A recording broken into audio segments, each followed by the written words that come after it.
1986, 15 children boarded a school bus for a field trip and were never seen again. No crash, no wreckage, no trace. But nearly 4 decades later, when a forgotten bus is found buried deep in the woods of Morning Lake, so is a survivor. And what she remembers will unravel a truth more terrifying than anyone imagined. Before we start, hit subscribe to help uncover stories they tried to bury, and make sure no name stays forgotten. The fog had settled thick over Halstead County like a lid no one dared lift. It clung to the pines, curled under porch lights, and silenced the sound of tires on asphalt. You could drive a whole mile and not realize you passed your own childhood. That's how memories vanished around here, quietly and without protest. It was just past 7 a.m. when the call came. Deputy Sheriff Lana Whitaker had just poured her first coffee when the dispatch crackled through. Possible discovery out by Morning Lake Pines. Construction team digging for septic tank unearthed what they think is a school bus. Plates match a long-closed case. Lana stood frozen in the silence of her kitchen, the mug warming her palm. Her other hand reached automatically for the notepad she always kept near the toaster. But she didn't need to write it down. She knew the case by heart. 15 children, 1 bus driver, vanished in 1986. They were students from Halstead Ridge Elementary, her school, her grade, her classmates. She'd been homesick that day, chickenpox, and for nearly 40 years, she'd carried that small, strange guilt like a splinter beneath her skin. She slid the untouched coffee into the sink, grabbed her keys, and left the house without locking the door. The drive to Morning Lake was quiet and slow, the fog dulling sound and stretching time. Pines rose on either side of the narrow 2-lane road like patient sentinels. Lana passed the old ranger station, now abandoned, and turned onto the overgrown service road that had once led to the summer nature camp the kids were headed for. She remembered how excited they'd all been. The last field trip before summer break. A lake, a fire pit, and new cabins built by volunteers. She remembered the photos in the yearbook, smiling faces pressed against the bus windows. Kids with Walkmans, cartoon backpacks, disposable cameras. She remembered them all. When she arrived, the construction crew had already cleared a perimeter. The yellow of the bus was visible in patches beneath the mud, dull, cracked, and half-crushed under the weight of the years. A backhoe stood motionless beside it like a guilty beast that had just unearthed a grave. "Ma'am?" The site foreman greeted her, removing his hard hat. "We didn't touch anything once we saw what it was. You'll want to see this." Lana nodded, her throat too tight to speak. They had cleared one side of the vehicle enough to open the emergency exit door. A sour, earthy smell hung in the air, and inside was dust, mold, and the brittle decay of time. The seats were still in place. Some of the seat belts were latched. A pink lunchbox sat on the floor beneath the 3rd row. A child's shoe lay on the back step, covered in dried moss. But no bodies. The bus was empty. That made it worse somehow. A hollow monument. A question mark buried in dirt. Lana stepped inside, her boots creaking on the warped floor. The air was stale and heavy. As she reached the front, she saw it. Taped to the dashboard, barely faded. A class list. Written in the looping, cheerful handwriting of Ms. Delaney, the homeroom teacher who had vanished with them. 15 names, all ages 9 to 11. At the bottom, someone had scrawled a message in a different hand. Darker, sloppier. Written over top in red marker. "We never made it to Morning Lake." Lana stepped back out of the bus. The air colder now.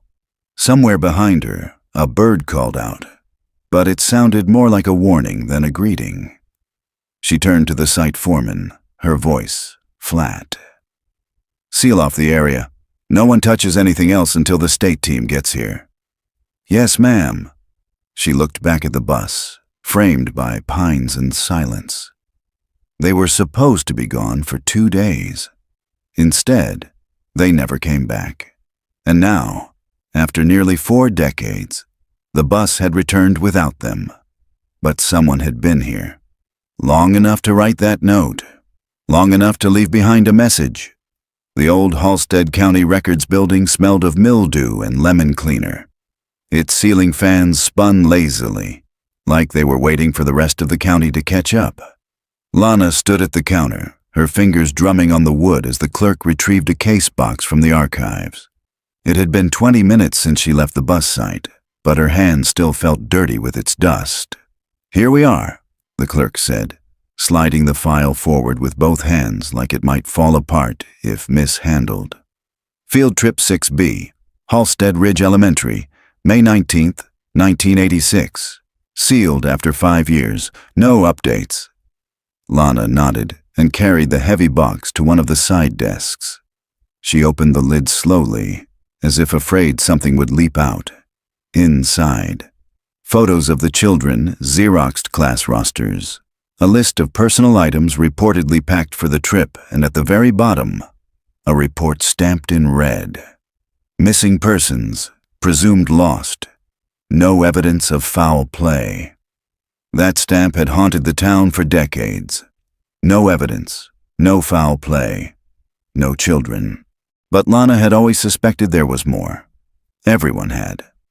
The bus driver's name was Carl Davis, a part-time employee, recently hired, barely vetted.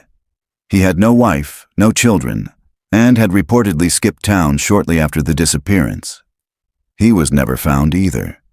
And then there was the substitute teacher. Ms. Delaney was sick that week. In her place, M. Atwell, a woman no one remembered hiring. The records listed her address, but it was now an overgrown lot on the edge of town. She'd never been seen again either. Lana leaned back in her chair, staring at the photocopied class photo. She still remembered their names, their laughter in the halls, their little backpacks swinging as they raced toward the yellow bus in the parking lot. She traced a finger over one face in particular, Nora Kelly. Wide green eyes, a missing tooth, and a pink ribbon tied in her hair. Nora had lived 2 houses down from Lana back then. They had shared popsicles on the curb every summer. The photo made Lana's chest ache, until a knock snapped her back into the present. Deputy Harris stood in the doorway, eyes wide. "Sheriff, you need to see this." They were at the hospital 15 minutes later. A woman had been found by a fishing couple half a mile from the dig site. She was barefoot, dressed in tattered clothes that didn't match any local brands. She was dehydrated, malnourished, and barely conscious, but she was alive. The nurse stopped Lana outside the exam room. "She's stable, no ID, mid-30s. Keeps saying she's 12 years old. We thought it was trauma until she gave us her name." The nurse handed Lana a clipboard. Scrawled across the top in trembling handwriting, "Nora Kelly." Lana's knees nearly buckled. "She says she was on a school field trip," the nurse added gently, "and that she's been trying to get home ever since." The woman inside the room sat up slowly when Lana entered. Her hair was long, tangled, her face drawn and pale. But the eyes, they were unmistakable. Green, wide. Lana stopped at the foot of the bed. "Nora?" The woman blinked. Her eyes welled up. "You got old," she whispered, a tear sliding down her cheek. Lana felt her throat close. You remember me?" Nora nodded. "You had chicken pox. You were supposed to come too." Tears burned in Lana's eyes. She walked slowly to the chair beside the bed and sat, too stunned to speak. "They told me no one would remember," Nora whispered.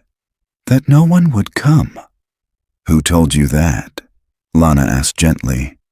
Nora looked past her, out the window. Then she turned back, voice a whisper.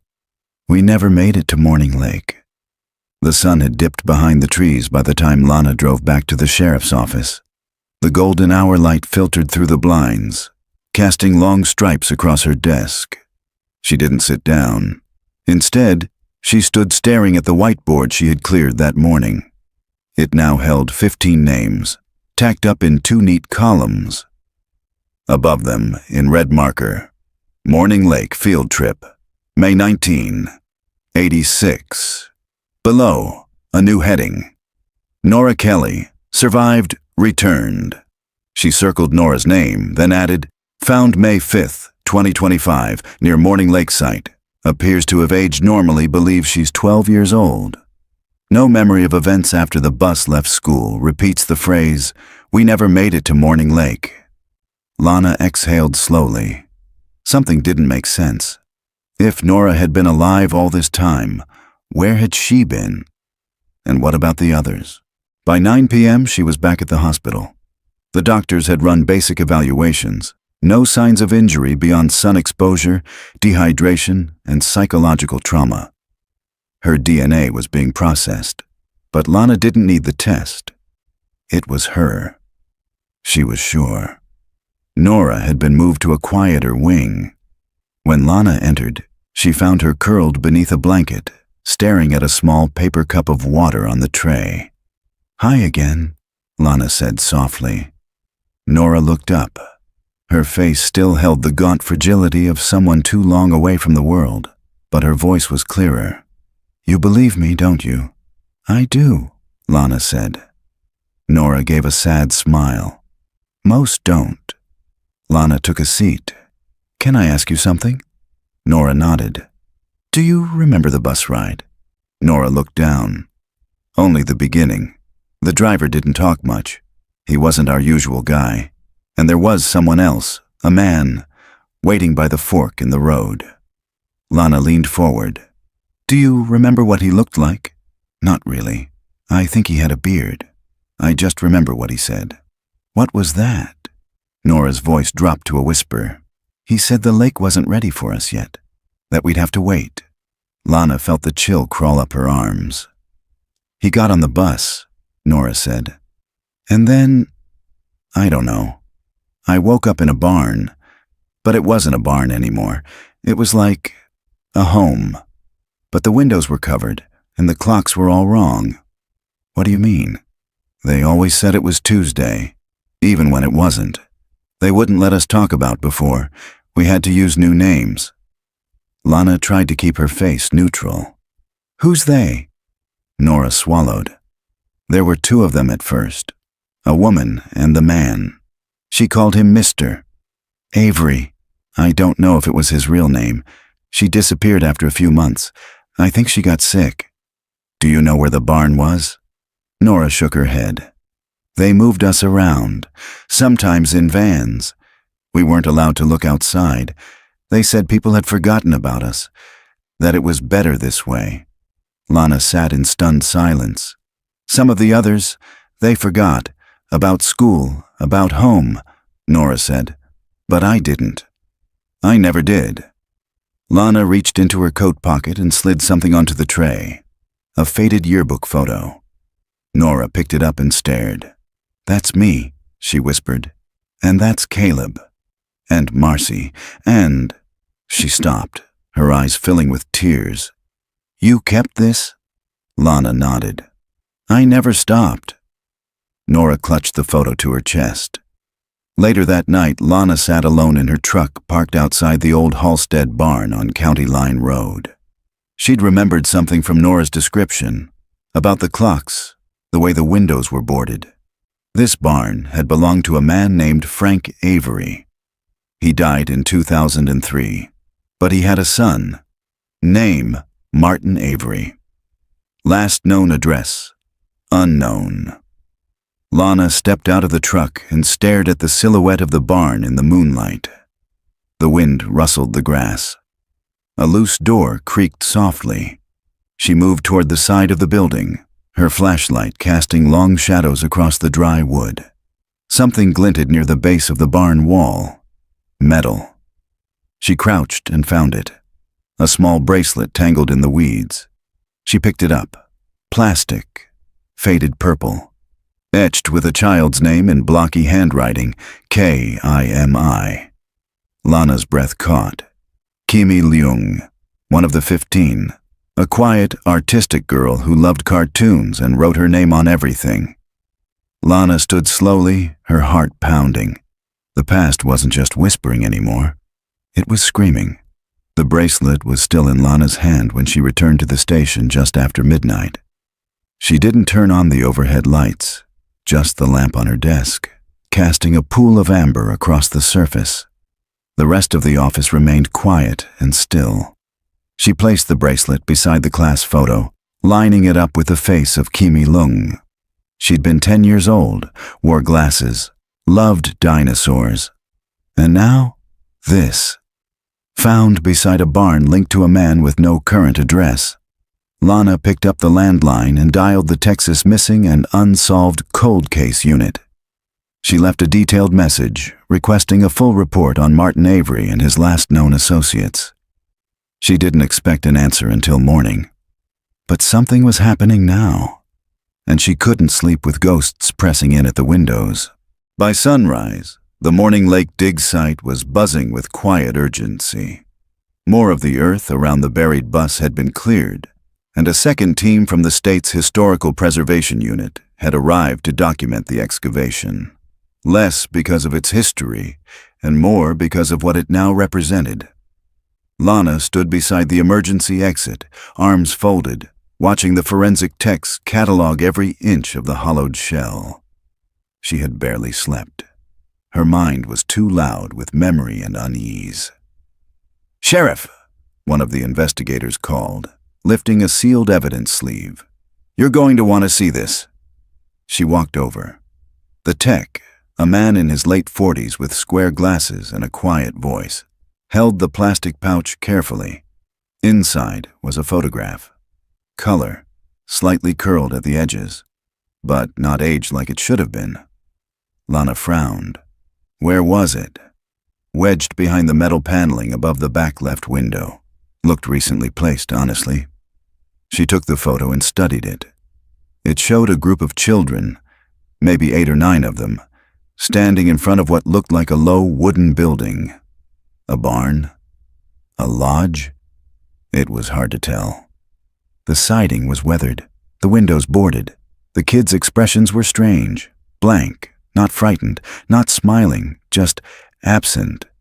A few of the faces were unmistakable. Marcy, Kimmy, Caleb, and there, in the center, Nora. Her green eyes wide but vacant. But Lana's stomach dropped as she noticed something else. Behind the children, barely visible in the shadows of the doorway, was a man. Tall, bearded, his face mostly obscured by a wide-brimmed hat. She flipped the photo over. There was writing on the back. The Chosen, Year 2. No date, no location, just those words. Back at the station, Lana laid the photo beside the ghost notebook and her growing collection of names and fragments. Year 2. That meant they had been held for longer than she dared imagine. She opened a county map and began cross-referencing all Avery-owned properties, abandoned buildings, and old religious sites in the area. One caught her eye. Riverview Camp, an old summer retreat for children, purchased in 1984 by a private family trust. The land records had been scrubbed.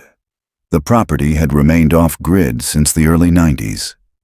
It sat at the edge of the national forest, 30 miles from the bus site. Lana circled it in red ink. That afternoon, she brought the photo to Nora. The moment the image touched her hands, Nora gasped. Her fingers trembled. "This was after the first winter," she said softly. "We were made to pose once a season, to show progress." She looked up, tears forming in her eyes. "That building, it's where they kept us the longest." "Do you know where it is?" Nora shook her head slowly. "We weren't allowed outside without blindfolds, but I remember sounds, a river, a whistle at sunset, and the air, it always smelled like burning pine." Lana's mind clicked into gear. Riverview Camp was named for its proximity to a river bend, and there had once been a logging train that passed through that region. Its whistle used to echo for miles at dusk. "Do you recognize this man?" Lana asked, pointing to the shadowed figure in the photo. Nora hesitated. "That's not Mr. Avery," she whispered. "That's someone worse." "Worse?" They called him Father Elijah, but he wasn't a priest. He just liked the sound of it. Lana felt a chill work up her spine. What happened to him? Nora stared at the photo. I don't know. He just stopped coming one day, after year 3. Then we were moved again. Different place, different rules. Some didn't make it, some... She broke off, her voice cracking. Some forgot their own names. Lana placed a gentle hand on Nora's. You didn't forget, she said. You came back. Nora gave a fragile nod. But they're still out there. Some of them. I feel it. The others. She looked Lana directly in the eyes. They don't want to be found. That night, Lana drove north toward Riverview Camp. The road narrowed to gravel, and the trees thickened like walls. Fog gathered low on the ground, curling between roots and old fence posts. Her headlights caught a faded wooden sign half swallowed by vines. Riverview Youth Retreat. Private land. She parked at the edge of the old property line and stepped out. The silence was absolute. No birds, no rustling wind. Just the low hiss of distant water. Maybe a river. Lana took a flashlight and followed the overgrown path. Halfway down the trail, she saw it. The building from the photo. Its roof sagged. The porch was rotted through, but the walls were the same, wooden siding blackened at the corners. The windows were boarded from the inside. She approached slowly. Just before stepping onto the porch, she froze. In the dirt, fresh footprints. Small ones, a child's. Lana reached for her gun, her voice low, cautious. Hello? Anyone here? Silence. Then, from somewhere inside, the soft creak of floorboards. And a whisper. A child's voice, just audible in the dark. You're not supposed to be here. Lana's hand gripped the flashlight tighter as she stepped slowly onto the warped porch. The wood groaned under her weight. Another whisper echoed from inside, low, almost playful. She came anyway. The door was cracked open, just a sliver. No recent signs of forced entry, no new locks or chains, but the smell, earthy and metallic, drifted out like the air hadn't moved in years. Lana nudged the door with her foot. It opened with a long creak. Her beam swept across the room, bare walls, dust-choked air, the skeletal remains of furniture long since abandoned. But what caught her eye first was what had been carved into the far wall. Words, children's names, some scratched shallow, as if rushed, others carved deep, angrily, again and again like someone was trying not to forget. Kimi Marcy Elijah, crossed out. Caleb Sam, question mark beside it, J.N. Nora, 3 times, one below the other. Lana swallowed hard. This wasn't just a hiding place. It had been a prison. She stepped forward, her boots stirring the dust. The wood beneath her creaked but held. She passed what had once been a table, now splintered and tipped against a wall. There was something beneath it. She crouched. A box, metal, rusted at the edges, but intact. She pried it open slowly. Inside were papers, yellowed and damp. But on top, a thin stack of Polaroids, bound by a rubber band. She lifted them out. Children again. But not posed this time. These were candid, taken from angles that made them feel wrong. Some were sleeping, some eating. One was crying in the corner of a narrow, windowless room. Each photo had a name written on the back, but not their real names. Dove. Glory. Silence. Obedience. The last photo was different. A child standing alone by a tree. Her face turned away, but her left arm was visible, and Lana saw what she was meant to. A bracelet, purple, plastic, the same kind she had found near the barn. Kimi. She flipped the photo. Disobeyed! Suddenly a soft creak behind her. Lana stood quickly, flashlight darting across the room. Hello? She called out. I'm not here to hurt anyone. I'm here to help. Silence, and then, softly from the second floor above, You're not like them. Lana turned toward the staircase, old and brittle but still holding. Slowly, she climbed each step, her breath shallow, hand hovering near her sidearm. At the top landing, she paused. One of the doors at the end of the hall was slightly open, a faint flicker of candlelight visible through the gap. She moved toward it. Inside, the air was warmer. Someone had been here. The walls were covered in children's drawings, charcoal and pencil, crude but deliberate. She scanned them, heart thudding.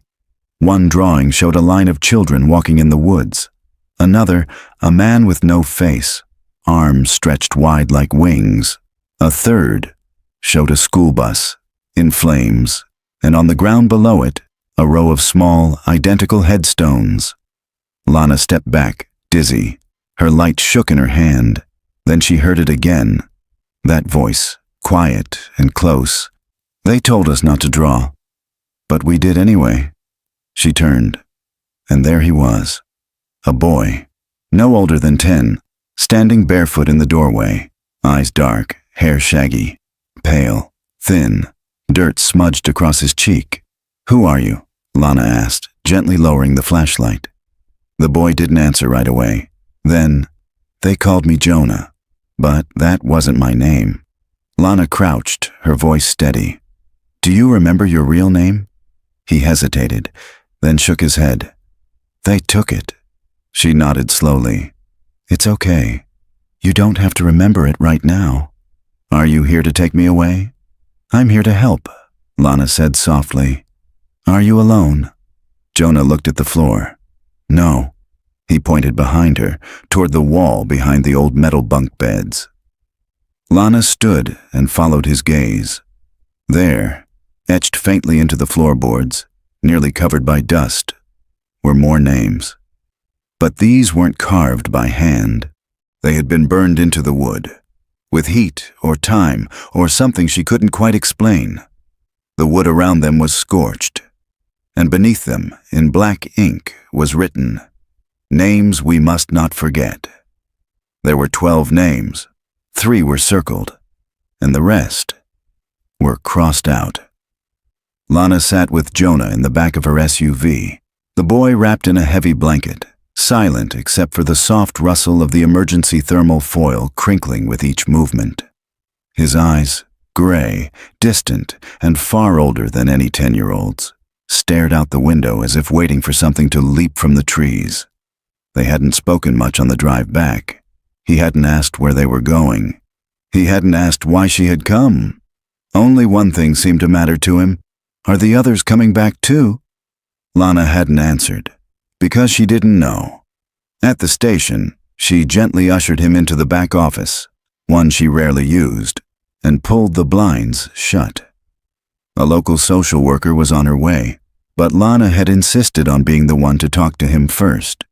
She brought him a juice box, an old wool hoodie, and a set of photos she printed from the original yearbook, laminated and faded from time. Jonah sat with the photos in his lap. He traced a small finger over each face. "I remember her," he whispered. "That's Marcy." Then he tapped another. "And him, Sam. He always got in trouble. He wasn't good at staying quiet." He pointed to one more, Lana's own childhood face. "You were supposed to come." She smiled faintly. "I was, but I got sick." Jonah tilted his head. "That's lucky." Meanwhile, across town, the forensics team called in a discovery. They had found another photo buried beneath the rear floor panel of the bus, this one partially burned. It showed 4 children seated around a campfire. One of them, facing the camera directly, had dark skin and short hair. In the bottom corner, written in marker, "He stayed." He chose to stay. Lana stared at the photo. Something tugged at the edge of her memory. She pulled up the old roster again, mentally reviewing each name until she paused at one. Aaron Devlin. Age 11 at the time of the trip. Quiet, bright, a gifted chess player, always reading books far beyond his grade. She checked the county database. There was an A. Devlin listed in the town's electrical department. Age 49. No high school record on file prior to 1990. Moved into Halstead in 2004. Lived alone in a trailer outside of town. No listed next of kin. Lana stood slowly. She didn't believe in coincidences anymore. The trailer was perched at the edge of a gravel lot, half buried by pine needles, the door rusting at the hinges. A single bulb above the porch flickered faintly as Lana pulled up. She knocked once. No answer. She knocked again. This time, a voice answered. Low, calm. I knew someone would come eventually. The door opened. The man who stood there looked older than his years. Gray streaks at the temples, eyes sharp and unreadable. He wore a simple shirt, flannel jacket, and work jeans. But there was something about the way he stood. Still, like someone waiting for judgment. Aaron Devlin? Lana asked. He didn't respond right away, then nodded once. I remember you, he said softly. You used to wear braids and a jean jacket with patches. Lana blinked. You remember me? We were in the same class. You had a green backpack with a silver zipper that always got stuck. Her heart skipped. Why didn't you come forward? Aaron stepped aside. Because not everyone wanted to leave. Inside, the trailer was meticulously clean. Sparse. A chessboard sat on a small coffee table. Bookshelves lined the walls, everyone filled with books on psychology, memory, and group behavior. I left the sanctuary in 1991, Aaron said, sitting carefully on the edge of the couch. I was 16. They let me go. Let you? I was the one who stayed when others tried to escape, the one who helped them keep order. I believed in it. For a long time, I thought it was safe there. Lana sat across from him, listening. But then things changed, he continued. After year 4, the group splintered. Elijah disappeared. The others began to rebel. Marcy ran. Caleb tried to fight back. I stayed. Not because I agreed, but because I was afraid of the outside. Lana's voice was steady. You could have helped find them.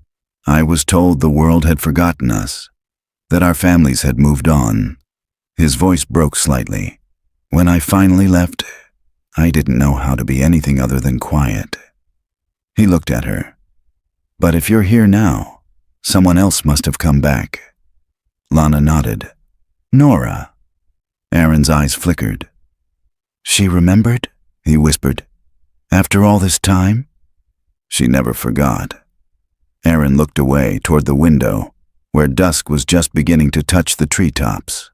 I know where the others might be, he said. At least, where they were sent. After the fires. Fires? Aaron's hands clenched. There was an uprising. Some of the kids, older by then, they set part of the sanctuary ablaze. The group scattered. The younger ones were moved, split up, hidden under new names. He stood. They buried the truth in the woods, but I can take you there. That night, Lana met Nora in her hospital room and showed her the photo of the boy at the fire. Her breath caught. She stared at it like she was seeing a ghost. He stayed behind, she whispered. We thought he was gone, but he stayed, and they listened to him. She looked up. Do you think he remembers us? Lana nodded slowly. He remembers everything.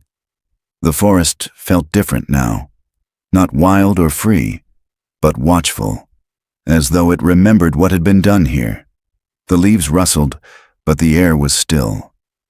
Each step Lana took on the narrow trail behind Aaron Devlin stirred the silence like dust.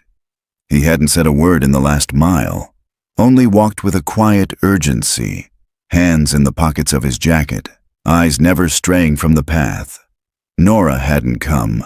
Her body too weak, her memories too raw, but Lana had promised to go, to see what was left, and to try to find who wasn't. They reached a small clearing just after noon. Surrounded by towering pines, a half-collapsed structure leaned against the hillside. The roof had caved in. Vines twisted up through the wooden frame like nature was trying to reclaim what man had hidden. This was the original sanctuary, Aaron said quietly. The first site, the place we were taken after the bus was diverted. It used to be bigger. There were 4 cabins, a lodge, and 2 underground cells. Lana paused. Cells? He nodded slowly. They called them reflection rooms. But they were just pits. No light, no noise. Just the sound of your own thoughts until they stopped making sense. Lana's stomach turned. They put kids in there? Marcy, Kimmy, Nora once, for saying the word school. I let it happen. His voice cracked. I didn't stop it. I believed it was the only way we'd survive. Lana took a deep breath and stepped into the ruins. Inside, the smell of mildew and ash lingered faintly. Scorched floorboards, broken furniture. But in one corner, shielded beneath the collapsed beam, was something intact. A set of 3 small lockers, rusted but still upright. Aaron joined her. These were ours, he said. They made us keep only what they gave us. Blank books, uniforms, 1 spoon. But some of us hid pieces of who we used to be. Lana pulled open the first locker. Empty. The second, barely ajar, held only a torn shoe and a melted crayon. But the third, something was there. A bundle wrapped in cloth. She carefully lifted it out and opened it. Inside, a cracked cassette player, a child's bracelet, and a drawing, carefully preserved in plastic. It showed a girl standing on a hill, beneath a full moon. She wore a red ribbon, and in her hand was a sign. 3 words were written on it. We are still here. Lana knelt, the drawing in her lap. It wasn't just a plea. It was a declaration. Aaron crouched beside her. Nora drew that. I remember, the day before she ran. You said they scattered the others, Lana whispered. Where? He pointed toward the ridge behind the old sanctuary. There's a second trail. Hidden. That's where they moved the younger ones when the fire came. They didn't call it sanctuary anymore. What did they call it? Aaron's eyes darkened. Haven. 2 hours later, Lana stood at the crest of the ridge. The sun was beginning to dip low, sending long beams through the trees. Ahead, partially camouflaged by moss and age, stood a concrete structure built into the hillside. There were no signs, no markings, no path, only a steel door rusted at the hinges. Aaron approached it slowly. This was where they took the ones too young to question, or the ones too broken to resist. It was quieter here, colder. They didn't teach anymore, just observed. Observed. They'd call it watching the fruit ripen. I didn't understand what they meant at the time, but it was about control, about waiting. For what? Lana asked. Aaron looked away. For obedience, for full forgetting. He placed his palm on the cold metal. There's a room inside, sealed, last I saw. They called it the garden. No lights, just voices. They made some of us stay in there until we stopped asking to leave. Lana shivered. And what happened to the ones who didn't stop asking? He didn't answer. They pried open the door with an emergency jack from Lana's truck. The air inside was damp and still. Her flashlight beam swept across cement floors, water-stained walls, and broken furniture. Scratches lined the walls. Names, symbols, short messages etched with fingernails, keys, or worse.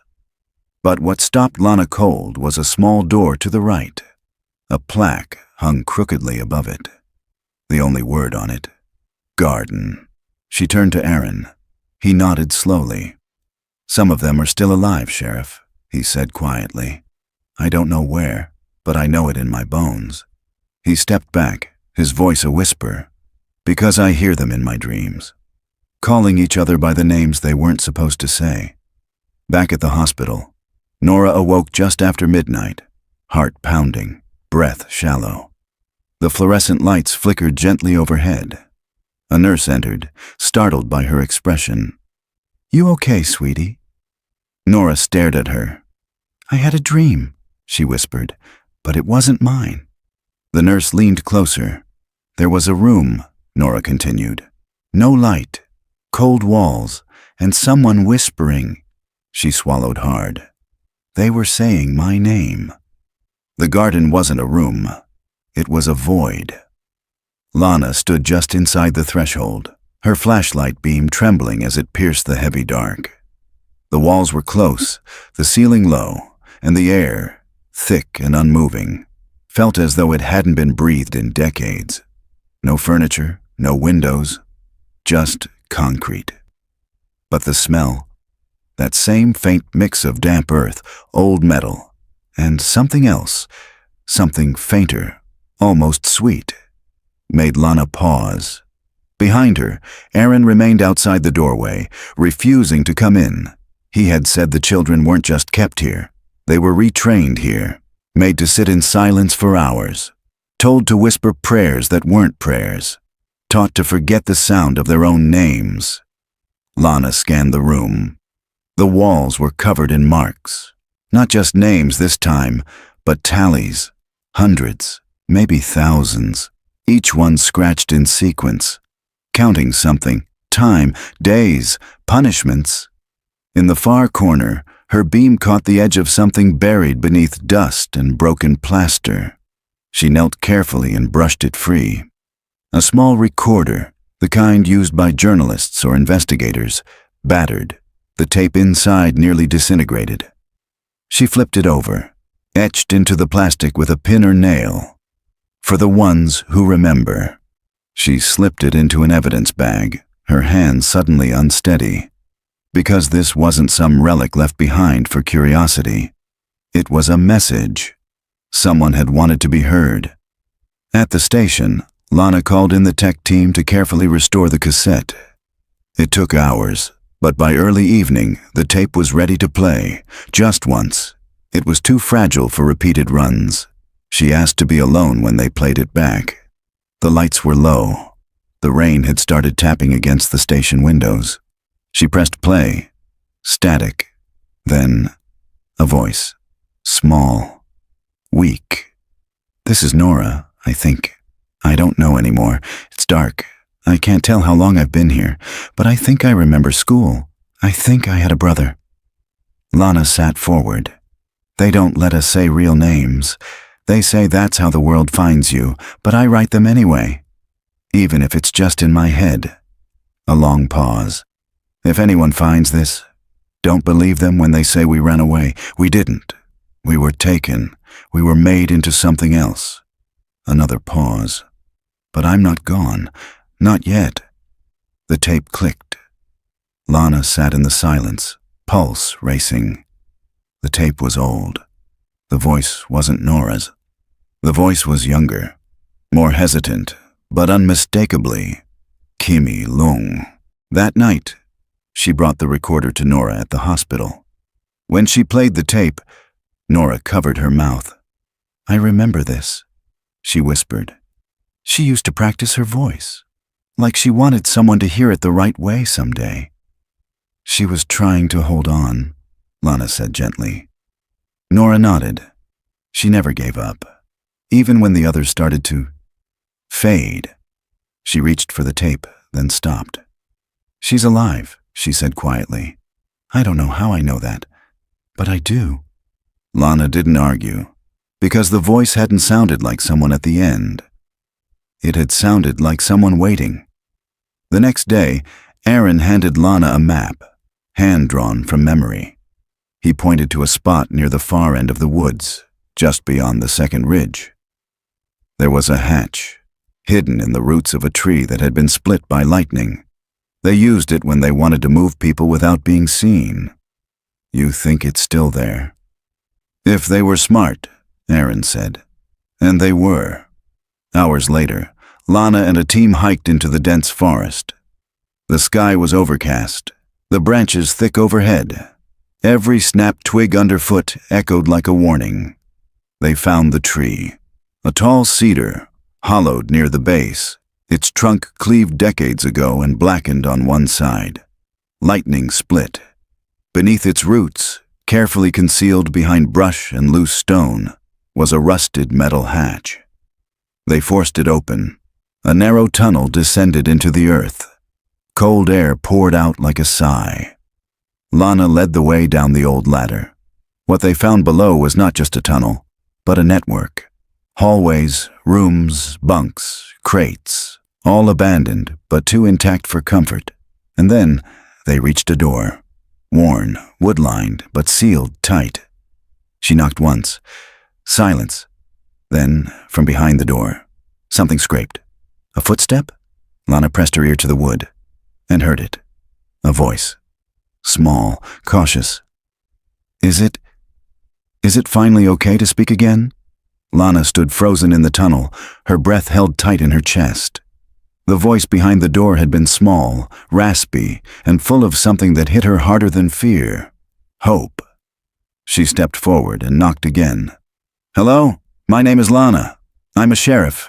You're safe now. Another silence. Then, they said we couldn't leave until someone remembered us. Lana signaled to the deputy behind her to help unseal the door. The hinges shrieked as they pried it open with crowbars. Dust poured out in thick clouds. The air was stale, unmoved for decades. Inside, the light from Lana's flashlight landed on a figure. Hunched, thin, wrapped in layered clothes and tattered blankets. A girl, but not a child. A woman, maybe late 30s, maybe 40. Eyes wide, hair matted, skin pale and translucent from years without sunlight. She blinked and shielded her face. Too bright, she whispered. Too fast. Lana crouched carefully. What's your name?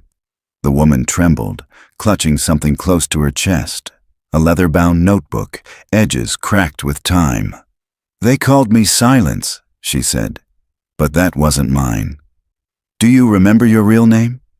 She stared for a long moment, then whispered, Kimi. Kimi Lana's throat tightened. The girl in the Polaroids, the name on the bracelet, the voice on the tape. And now, alive. Back at the hospital, doctors worked in silence. Kimi barely spoke during the initial evaluation. Her responses were slow, careful, like she wasn't sure the world around her was real. Nora sat across from her in the quiet recovery room, watching through tear-filled eyes. You remember me? She asked softly. Kimi turned her head. Her lips parted. You had the red ribbon, she whispered. Nora smiled through the ache. You used to braid it for me. Kimi reached out, hesitated, then placed the notebook on the bed between them. They made me keep records. They thought I was obedient, but I wrote the truth too. In the margins, in code, like we used to do in math class. Lana took the journal carefully and opened to the first page. It looked like sermon notes, passages and reflections, scribbled verses, mantras of the cult. But in the corners of the page, numbers, shapes, dates, and names, so many names. Caleb, taken from Sanctuary, 1988, did not return Marcy, escaped during fire, believed dead, not confirmed. Sam, broken, Hatch. No recovery, Jonah, obedient. Transferred Nora, punished, erased, memory withheld me, waiting.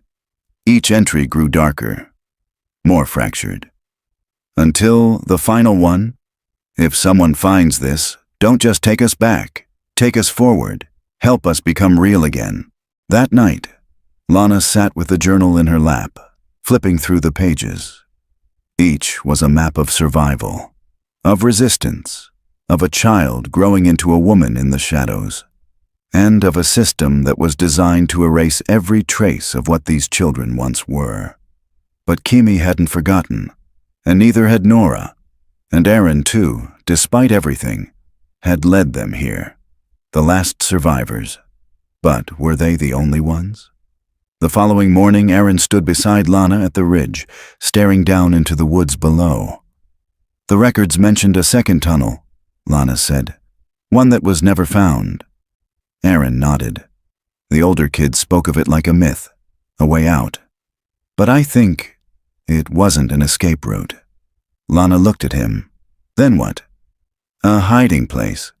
For what? Aaron turned to her. For the ones they never wanted the world to know existed. Back at the hospital, Kimmy woke in the early light. Nora had fallen asleep in the chair beside her, hand resting on the bed's edge. Kimmy turned her face toward the window. Outside, morning was breaking. She hadn't seen a sunrise in almost 30 years. Her voice, when it came, was barely a breath. It's not over yet. The final tunnel wasn't marked on any map, but Kimmy's journal held the key.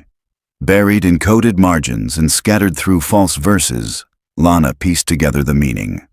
3 stone trees, a stream that split but never rejoined, and a red X drawn over a hollow curve at the bend of the river. Aaron had told her once that the forest north of Morning Lake was riddled with sinkholes, some natural, others man-made. Lana followed the map at dawn. The riverbed was low from the dry season, revealing dark limestone and twisted roots. Birds chirped overhead, but the woods felt hushed, as if holding their breath. Lana crossed over slippery rocks until she found them. 3 large petrified trees, clustered together on a ridge. She stood between them and looked down. The river split here, once flowing wide, but now diverted into 2 narrow forks, one veering off into stone. And there, just as drawn in the journal, a depression in the ground, almost circular, covered in moss and branches. Lana cleared them gently. Beneath was a steel hatch, fused with age but still intact. A faint engraving at the edge, worn nearly smooth. TS. 2. Transfer Station 2. Her fingers traced the metal, her voice low and steady. For the ones they never wanted the world to find. With backup a few minutes behind her, Lana forced the hatch open. A rush of cold air poured out, dry and bitter, tinged with mildew and something faintly metallic. The shaft was narrow, reinforced with concrete, and sloped downward for nearly 20 feet before flattening into a narrow corridor. Her boots echoed as she stepped into the past. The air was still. Too still. What she found inside was not a prison, not exactly. It was a preservation. 10 rooms, each no larger than a walk-in closet. Some contained beds, others only mats. A few had drawings on the wall, crude stick figures holding hands, suns with sharp rays, the outline of a bus disappearing over a hill. But there were no children. Only remnants. She entered a central room, larger, domed at the ceiling. There, arranged in a tight circle, were 15 small desks, all facing inward. Each one had a nameplate. Some Lana recognized, some she didn't. At the center of the circle, beneath a dusty glass dome, was a locked case. Inside it, a book. Lana broke the glass gently and retrieved it. The cover was plain, black, worn leather. But when she opened it, her breath caught. The final curriculum. Inside were typed lessons, handwritten notes and margins filled with erratic scribbles. Words repeated over and over. Obedience is safety. Memory is danger. The past is the infection. The future is correction. Each page grew more unstable. Notes scrawled by different hands. Some childlike, others firm. A name repeated on page after page. Cassia. Then crossed out, then written again. On the very last page, Cassia did not forget. Cassia ran. Cassia saw what they did in room 6. Room 6 is sealed. Lana turned to her radio. Requesting search team. Possible hidden chamber off main structure. Look for room 6. Static. Then, copy that. They found room 6 behind a false wall, its door bricked over, sealed in concrete. It took hours, but when they finally breached it, the air hit them like a wave of time gone wrong. Inside were no beds, no windows, just photographs, hundreds of them, Children in uniforms, children kneeling, children standing in rows with blank faces. And then, in the center of the far wall, a mural, painted by hand. It showed a girl running through trees, her arms outstretched, her face turned upward toward the light. The words painted beneath. Cassia remembered. She left the light on for us. Back at the hospital, Kimmy sat upright as Lana laid the photo from room 6 before her. Tears welled. "That was her," she whispered. "Cassia. She was older than us, quiet. She never joined the chants. They said she disappeared during year 3. "Did she escape?" Lana asked. Kimmy shook her head. "She wasn't trying to escape." She looked up. "She was trying to leave a door open."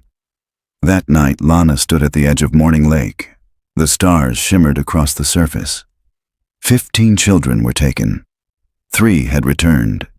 But now, there was evidence that others had survived, if only for a while. The final journal entries, the mural, the tape. All of it pointed to one unthinkable truth. Some of the missing never died. They simply disappeared into a place the world was never meant to see. And at least one of them, Cassia, had fought to be remembered. The mural haunted Lana. The face of the girl, Cassia, painted in swirls of blue and gold, arms outstretched as if trying to fly. She was older than the others in the photos. Maybe 14, maybe 15. Her presence in the sealed room suggested something different about her. Cassia hadn't been a victim. She had been a witness, maybe even a whistleblower. Lana returned to the station and reopened a forgotten file. State ward transfers, 1991 to 1993. Dozens of unnamed children relocated after the collapse of 2 unlicensed group homes in Northern California, all with scrubbed medical records and redacted intake forms. One entry stood out. A girl, age estimated between 13 and 15, brought in with no memory of her name. Placed in temporary care, described as emotionally disconnected but physically healthy. She refused to speak during her first year. Her given name upon intake, Jane Doe number 19, later renamed Maya Ellison, adopted in 1994 by a couple in Morning Lake. Lana leaned back in her chair. Her heart was racing. Cassia didn't disappear. Cassia became Maya. Maya Ellison ran the bookstore in town, quiet, kind. Early 40s, known for her soft voice and obsessive memory, able to recall customers' reading preferences from years prior. Lana had spoken to her dozens of times, borrowed books, asked about local history. Not once had she suspected a thing. She drove straight to the shop. Maya stood behind the counter, shelving a stack of second-hand paperbacks. Her hair was pinned in a loose bun, glasses perched on her nose. When she looked up and saw Lana, she smiled politely. "Sheriff, mystery section's been busy this week." Lana stepped closer, her voice soft. "Maya, do you know who Cassia is?" The woman froze. Slowly, her eyes met Lana's. For a moment, just a flicker, recognition. Then, "No." "Should I?" Lana placed the photograph on the counter. The mural. The girl running. Maya's hands began to tremble. Lana waited. I used to dream about her," Maya said quietly. "I thought she was made up. A story I told myself. She would say things I didn't understand. About names, about tunnels, about forgetting." Her voice broke. "I thought it was trauma from someone else's life. I never believed it was mine." Lana laid her hand gently over Maya's. "It was yours. You didn't just survive. You tried to leave a light on." Maya pressed her fingers to her lips. Tears filled her eyes. "I was so afraid," she whispered. "They told us if we left, no one would believe us, that the world didn't want us." "They were wrong," Lana said. "You were found." Later that night, Lana brought Maya to meet Kimi. The moment the door opened, Kimi stood upright. The two women stared at each other, one frozen in the past, the other having built a life outside of it. Then Kimmy whispered, "Cassia." And Maya whispered back, "Kimi." They embraced, slowly at first, then fiercely. Tears fell, but no one said much. They didn't need to. The silence between them wasn't empty. It was proof. They had endured. Aaron visited the next morning. He stood at the edge of the hospital room, unsure if he was welcome. Kimi nodded to him.